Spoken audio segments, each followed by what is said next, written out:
Kapal nyublek di Jampang, kapal ngelawan bis. Bogor macet parah gegara pesawat ada di jalan. Jika pesawat biasanya ada di bandara namun kali ini berbeda. Bodi pesawat itu berada di jalanan kota Bogor, tepatnya di Jalan Raya Parung Bogor. Tampak di dalam video, bodi pesawat itu diangkut menggunakan beberapa tronton besar. Tronton pertama mengangkut bagian moncong pesawat sedangkan tronton yang berjalan di belakangnya mengangkut bagian bodi pesawat yang lain.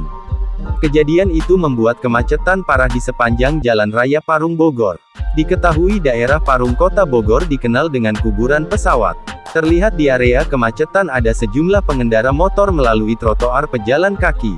Video tersebut mendapat berbagai komentar dari netizen. Banyak netizen mempertanyakan kenapa bodi pesawat itu diangkut di siang hari.